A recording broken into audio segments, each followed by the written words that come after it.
Look this up.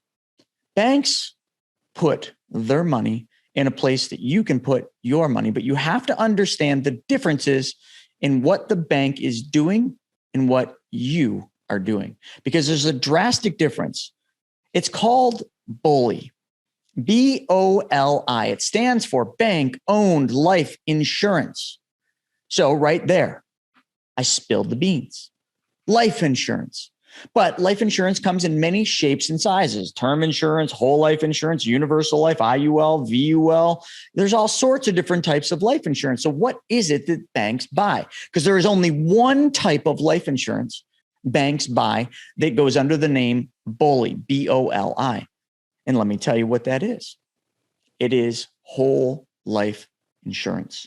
Don't listen to any of the people on social media saying that it's IULs. It is not, never has been, never will be an IUL. And there's very specific reasons we'll cover in a different episode. Banks buy whole life insurance, but the whole life insurance that the banks buy is very, very different than the whole life insurance that you buy from your broke ass brother-in-law or from the insurance store down the street. Let me show you something, because I know some of you are still thinking there's no way. There's no way banks are putting their most valuable assets in life insurance, in specifically whole life, because all the people like the Dave Ramseys, the Susie Ormans tell you whole life is the worst place to put money. They want you to buy term invested difference. That's because to life insurance companies, term insurance is the most profitable product they have. They pay out less than 2% on all the term insurance that they write. So therefore, of course, they want guys like Dave Ramsey and gals like Susie Orman to talk about term insurance. It's profitable, folks. That's why you have been lied to. But let's take a quick look at the statistics. And folks, you are more than welcome to go on and look at this yourself, but I'm going to show it to you right here on the screen, right here.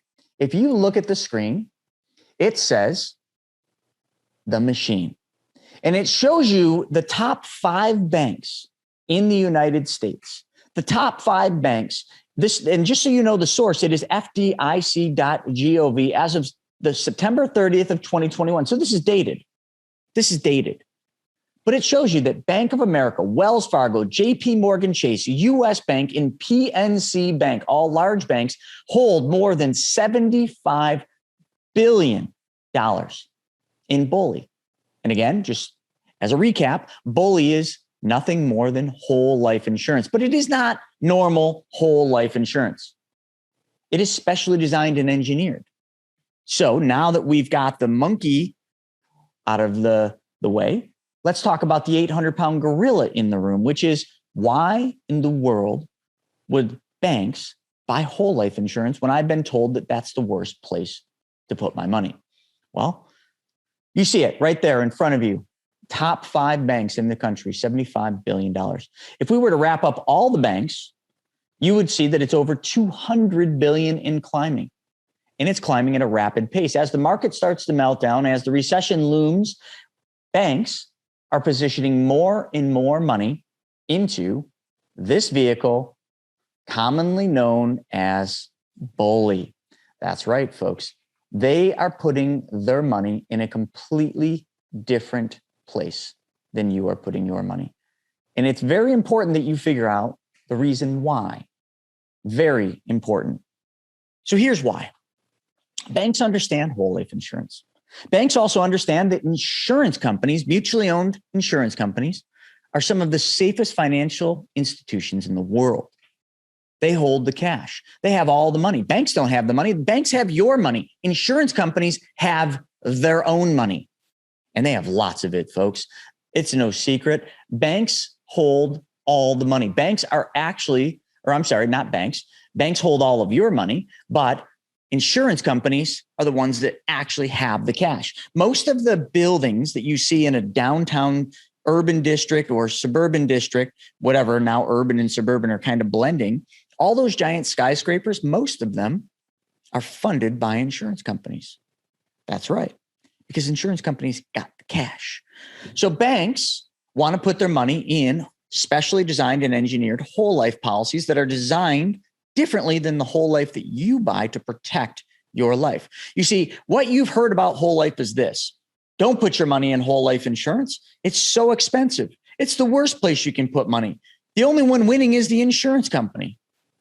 Lies, lies, lies.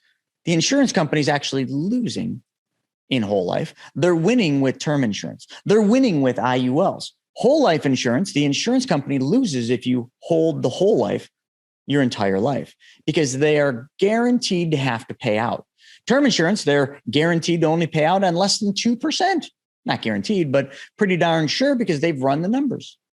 So when they say whole life, the only one winning is the insurance company, that is completely false. The only one winning is you. And in this case, we're talking about the banks. So what is it that they do different? Well, they design the contract different for that matter. They design the contract the exact same way we design policies for the infinite banking concept, backwards. So when a bank buys a whole life insurance policy from one of these giant mutually owned insurance companies, that whole life insurance policy is definitely not the same as the one that you bought to protect your family. Because the one the bank bought is primarily used for the cash value.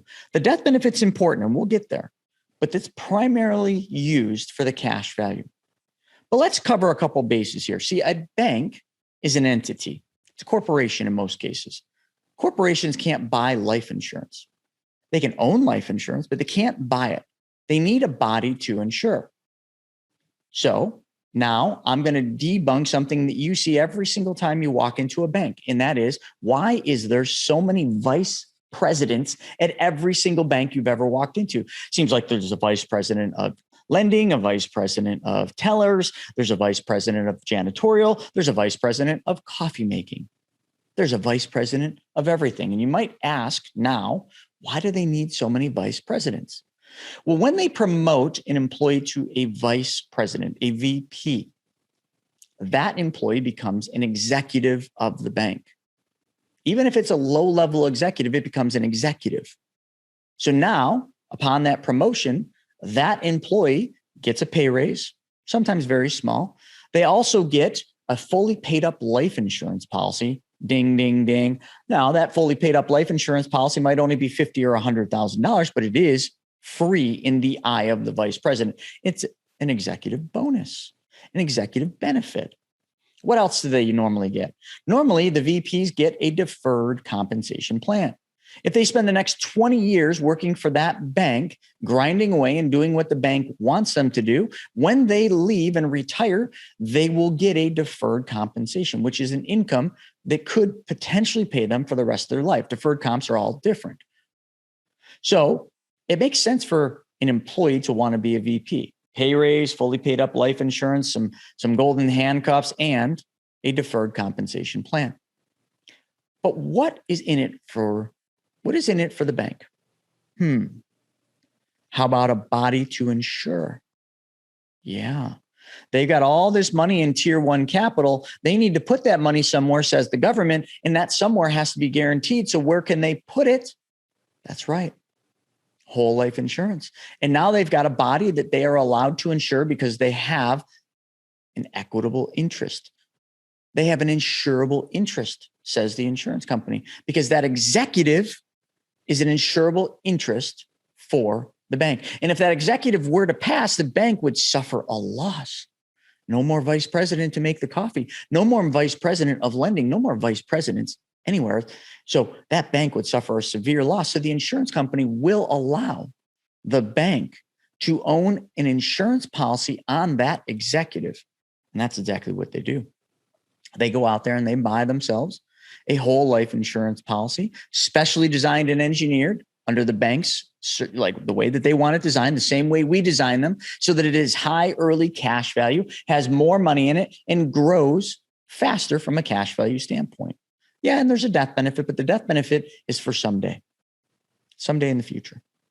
So now what the bank does is they buy this policy.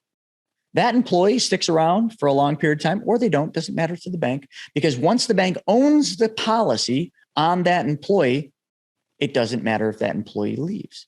If that employee leaves, normally there's vesting schedules, but let's just assume they're past that.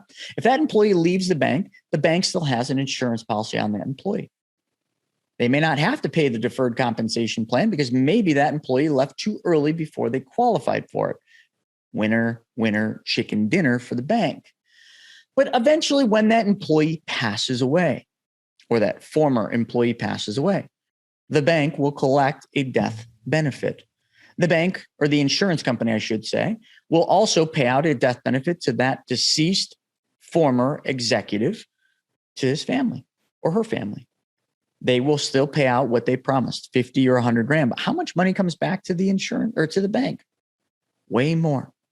So if they give $50,000 to $100,000 to the executive's family in a death benefit, the bank probably gets several hundred thousand, maybe millions. It all varies, but it's a heck of a lot more than what the employee, ex-employee's family gets. You see how this wins? But then the bank, the whole time they put money, tier one capital, into these BOLI policies, the bank was able to use that cash value. There was tax advantages for that cash value. There was so many pros. They earned a much higher guaranteed interest rate than they can get in treasuries or anything else. And that money was fully liquid to them. And the bank will use that money for various things, to pay for benefit plans. The bank will use that money to acquire things, whatever the bank wants. There's no restrictions, none whatsoever. So now you can see why banks would want vice presidents. Now you could see why banks are the number one purchasers of whole life insurance in the world. And now you can see why it's not that banks are stupid. It's because banks know something you don't know. Banks know how to make money. Banks know how to tap into uninterrupted compound interest. And banks know what vehicles to use to do exactly this. And that vehicle is one that's available to you called whole life insurance, but it has to be designed and engineered differently than what you're used to. Most insurance agents, most financial advisors have no clue on how to design policies to work the way that I'm describing, because these policies typically will have access to the capital immediately in the first 30 days. You've never seen a whole life insurance policy that has money available immediately in the first 30 days, have you? That's right, because you've only seen whole life insurance built for a death benefit. But if you reverse engineer it and you build it for cash value first, if you build it so that it looks and feels more like a banking instrument, like a savings account, now the plan will allow you to access cash in the first 30 days. How much? Well, between 60 and 90%, depending on how the plan is built. Most BOLI policies probably have 90+% available immediately. That bank puts, well, it's your money, but their tier one capital into this BOLI policy, specially designed and engineered whole life. The bank has access to that money immediately. And when the bank uses that money, the insurance company still pays them interest and dividends on the full amount.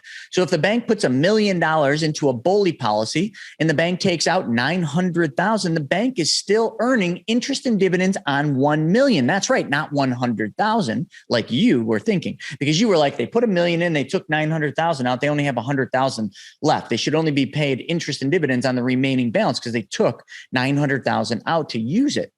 But see, you're not understanding how this works.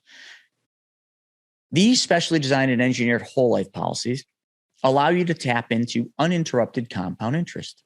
That's right. That means that full $1 million the bank put in there, they're getting paid interest and dividends to the tune of anywhere between 5 and 6% right now as of 2022. That's right. Between 5 and 6%. How much are you getting at the bank? How much are you getting in your money market? How much are you getting in your CD? Not 5 to 6%. Banks know something you don't, and you need to learn this. But see, the bank then can take that money out, a large percentage of it, and use that money and still earn interest and dividends uninterrupted on the full amount. How can that be? That doesn't even make any sense. That sounds too good to be true, but it's not. You see, the reason they can do this is the insurance company made 2 promises to the bank, and they would also make 2 promises to you if you chose to go down this path. The insurance company promised a guaranteed interest rate on that policy. That's right. And the guaranteed interest rate used to be simple. It used to be just one number, but now it's anywhere between 2 and 3.75%. Still much better than what you're getting anywhere on a guaranteed basis. But then they pay a dividend every single year. And all these insurance companies that banks are buying policies from have paid consecutive dividends for hundreds of years. That's right, consecutive. Never missed one. Not through the Great Recession, not through the Great Depression. They've never missed a single dividend, not once. And with dividends, these policies pay between 5 and 6%. But when the bank takes that $900,000 out of the $1 million that they put in, they're not taking their own money. The insurance company is giving them a loan of the death benefit, which is the second promise that they made to the bank and that they would make to you. They will pay a death benefit to whoever the beneficiary is. In the bank's case, it's always the bank. In your case, it would be your family, your spouse, your significant other, your children. They'll pay that death benefit out upon your death or upon the death, in this case, of that executive. And when they pay that death benefit out, they're going to subtract the loan that wasn't paid back. So that's that $900,000. The bank put $1 million in. They took $900,000 out. That would normally mean there's $100,000 left. But let's say the death benefit on that policy is $2 million. So take $2 million minus the $900,000 loan that the bank took out of the policy. See, it doesn't matter. The bank is just loaning and advancing part of the death benefit early. Now you can see why the bank is able to earn interest and dividends on the full $1 million, even if they took $900,000 out, because their $1 million never left. The $900,000 wasn't their money. It was the bank advancing their death benefit to them in the form of a loan, and they charge interest on that loan, but the interest on the loan is less than the amount that they're earning. So the bank, just like they do every time you deposit money, is making a spread. The bank is making money twice on the same dollars that you only know how to make money once.